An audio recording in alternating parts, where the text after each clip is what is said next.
आप देख रहे हैं बॉलीवुड रिपोर्टर और मैं हूं आपके साथ सोनाली। हाजिर हूं बॉलीवुड की अप टू डेट खबरों के साथ फिर एक बार। तो चलिए करते हैं आज के शो की शुरुआत।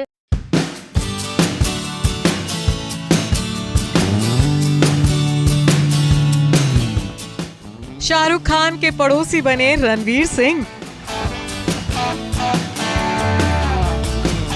एक्टर ने खरीदा 119 करोड़ का नया आशियाना।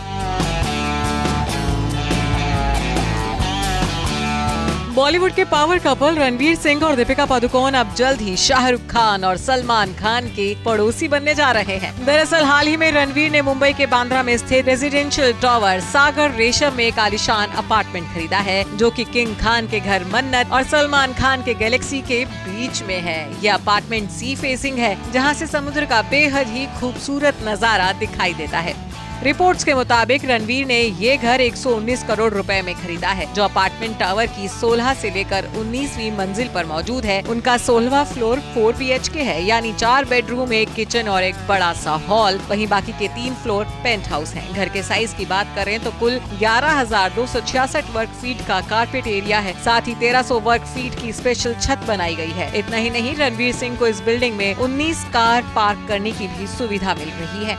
रणवीर सिंह ने 118.94 करोड़ रुपए अपार्टमेंट को खरीदने के दौरान दिए और 7.12 करोड़ रुपए रजिस्ट्रेशन के वक्त स्टैंप ड्यूटी के तौर पर लगे।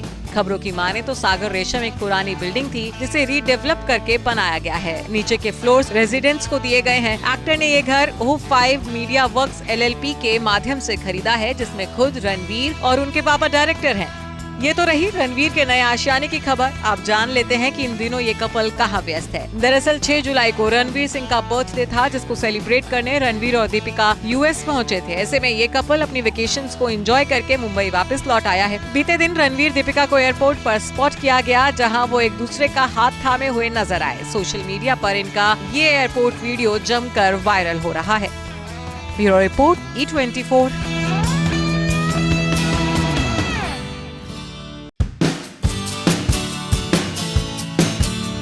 अपने चाहने वालों से ईद पर क्यों नहीं मिल पाए भाईजान? क्या सिक्योरिटी रीजंस के चलते ऐसा नहीं कर पाए सलमान? बीते दिन देश भर में ईद का त्योहार पूरे धूमधाम से मनाया गया। इस खास मौके पर बॉलीवुड के बादशाह शाहरुख खान ने हर बार की तरह अपने घर की बालकनी में आकर फैंस का अभिवादन किया।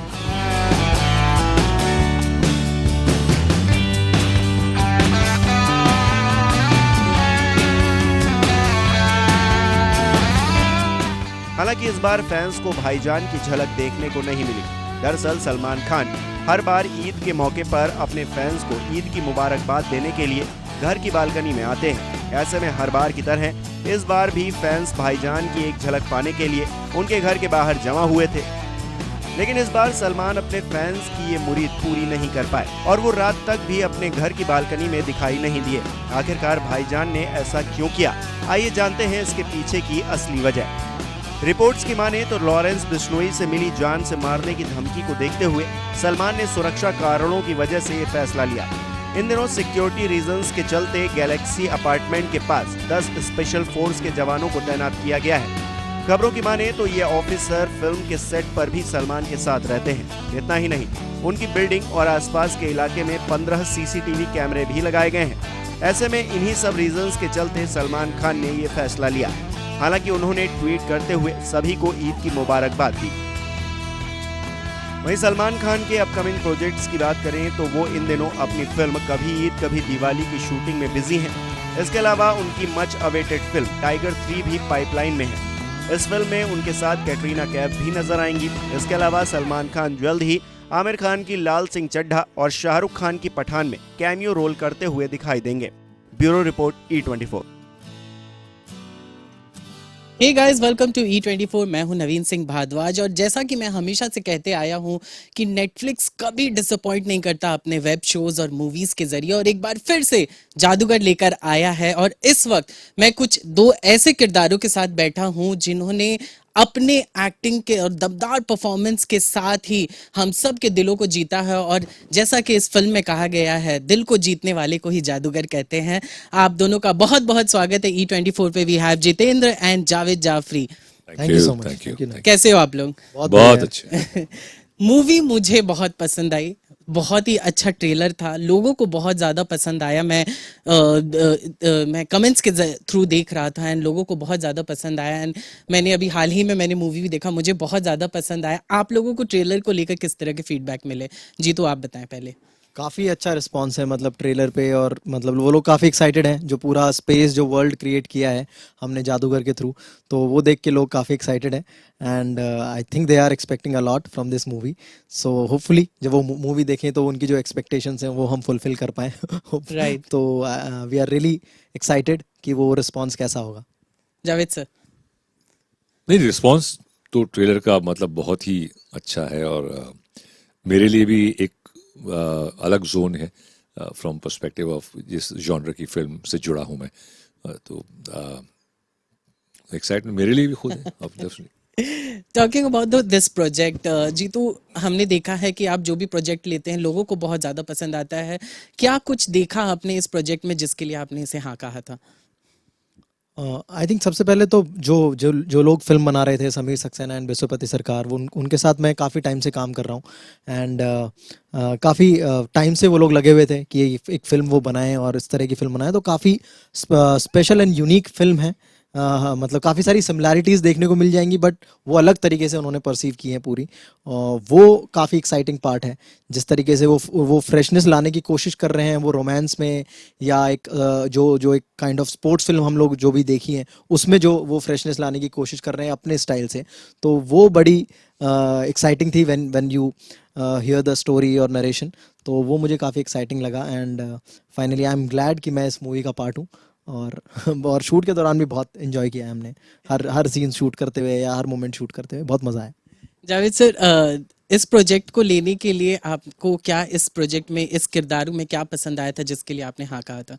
मुझे कहानी बहुत अच्छी लगी जब मैंने पढ़ी, और फिर उसके बाद फिर अपना किरदार देखा। मैं कभी सिर्फ अपना किरदार नहीं पढ़ता हूँ, मैं पूरी कहानी पढ़ता हूँ और फिर देखता हूँ कि ये किरदार जो मुझे निभाने के लिए अप्रोच किया गया है, तो उसमें मुझे लगा कि एक पोटेंशियल था और एक ऐसा पहलू था जो शायद मैंने इतने सालों में किया नहीं, इस तरह का रोल और जो शेड्स इसमें थे।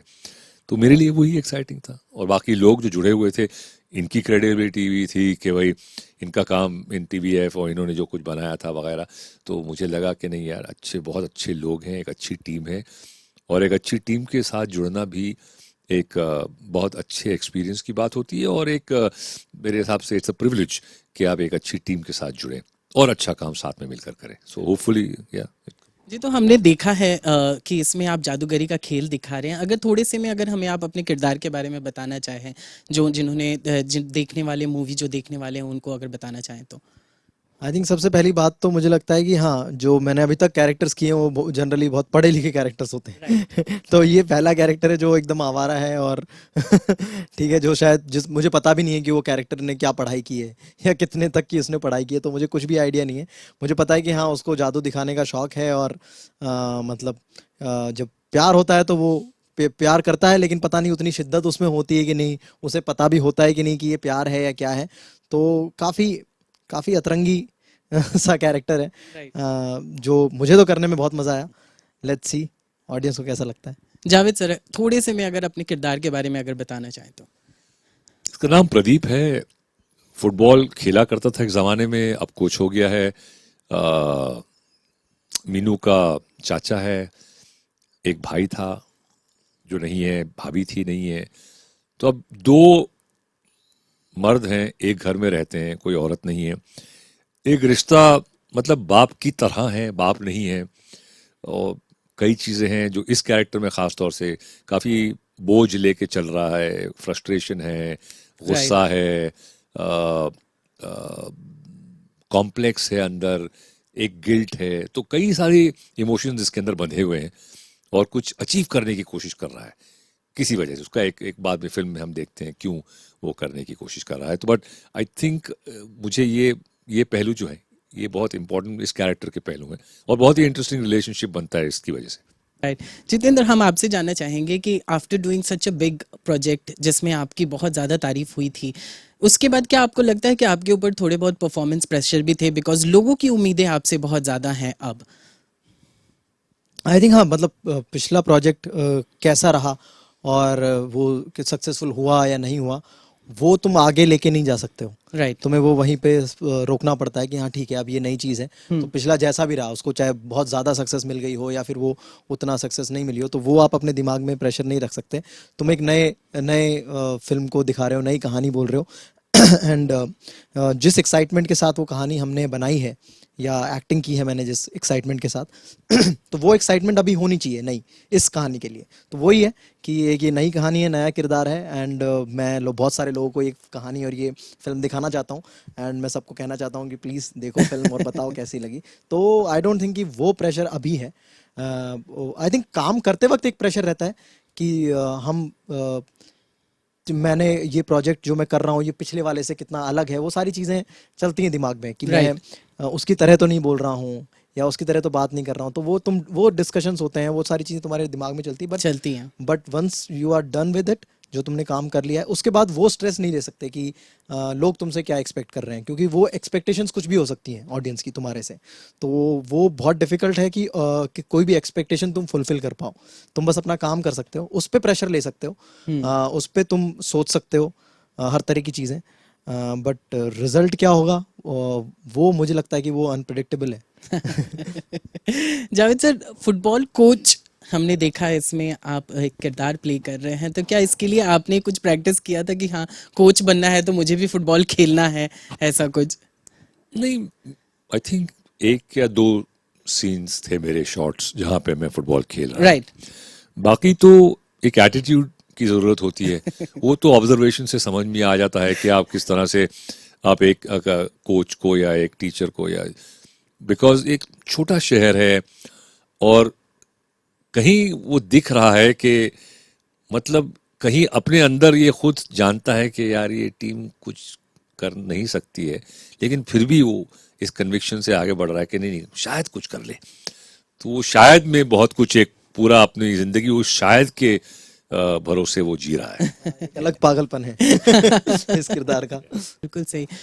जी, तो जादूगर बने हो आप, तो क्या कुछ मैजिक ट्रिक्स आपने सीखे क्या बैक ऑफ द स्टेज, या फिर कुछ वैसा आपने कुछ ट्रेनिंग लिया था? हाँ, मतलब मैजिक को लेके काफ़ी ट्रेनिंग हुई, क्योंकि मजिशियन तो ये प्ले कर रहा है उसमें, और वो सारी चीज़ें अच्छे से दिखनी चाहिए स्क्रीन पे। तो 1 डेढ़ महीना काफ़ी सारी चीज़ें सीखी मैंने।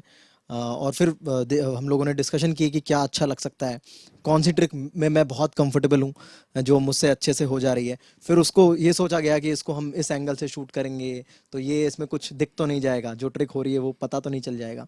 तो वो सारे डिस्कशन हुए, कैमरा के साथ रिहर्सल्स हुई, वो मैजिक्स के साथ, वो मैजिक ट्रिक्स के साथ। तो काफ़ी सारी चीज़ें सीखी, एंड उसमें से कुछ चीज़ें आपको फिल्म में देखने को मिली।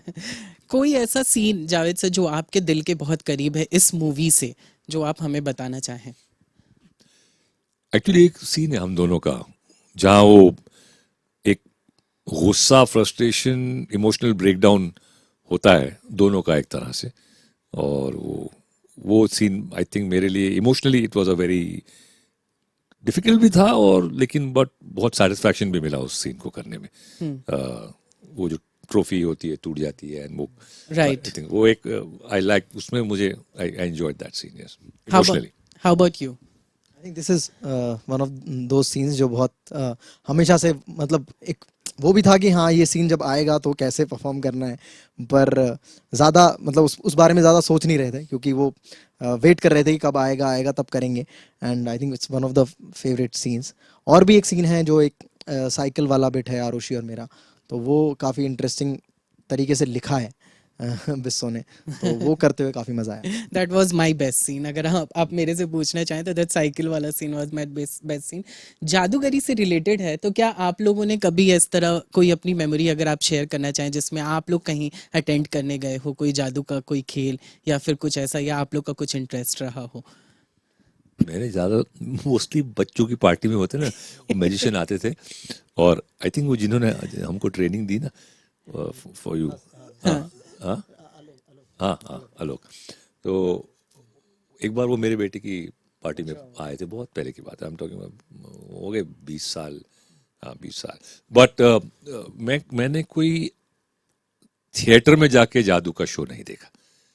मेरी कोई याद नहीं है उससे जुड़ी हुई, चाहे वो इंडिया में हो या अब्रॉड हो।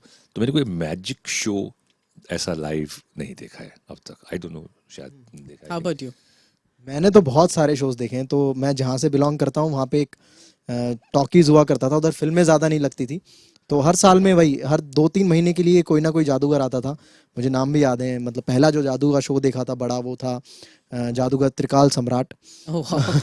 और उसके बाद जो जादूगर आए थे वो थे जादूगर वी सम्राट। तो वो लोग काफ़ी मतलब ऑलमोस्ट सेम तरह की ट्रिक्स थी उनकी, सेम शो थे कि बीच में से किसी लड़की को काट के वापस जोड़ देंगे, ठीक है, लड़की को हवा में उड़ाएंगे। तो वो बड़ा फैसिनेटिंग था वो देखना, पहली बार वो शो देखना। और जो उनका पूरा परफॉर्मेंस थी जो जादूगर की, वो बड़ा इंग्रॉस हो जाता था मैं उन परफॉर्मेंस में कि ये कैसे कर रहे हैं। तो और पूरे टाइम मैं भी घर पे अपना ऐसा वो केप बनाने के लिए मैं अपना ऐसा तौलिया बांध के और फिर मैं कुछ कुछ करते रहता था पूरे टाइम, और कुछ कुछ ट्रिक्स मैं सीख लिया था उधर से। तो मैंने तो बहुत सारे शोज देखे हैं जादू के। अच्छा, गिवन अ चांस तौलिया। अच्छा, गिवन अ चांस आप दोनों को अगर कोई मैजिक पावर अगर मिले तो कौन सा मिलना चाहिए जो आप इस्तेमाल करना चाहेंगे? सारे बुले पॉलिटिशियंस को गायब कर दो। हाउ अबाउट गायब चीजें गायब करना, मतलब वो मजेदार होगा जब दोस्तों के बीच में तुम बैठे हो और उनके सामने से उनकी कोई फेवरेट चीज तुमने गायब कर दी, और फिर उनका क्या रिएक्शन होता है, तो वो मजेदार होगा। गायब करना, अगर पावर मिल जाए कि गायब हो जाओ तुम खुद से और तुम इनविजिबल होके चीजें देखो, तो वो और मजेदार होगा। चलिए, thank you so much guys हमारे साथ बने रहने के लिए। And I really love the movie and हम सबको उम्मीदें हैं इस मूवी से, and we all are waiting for Jaadugar to release on Netflix. Thank you so much.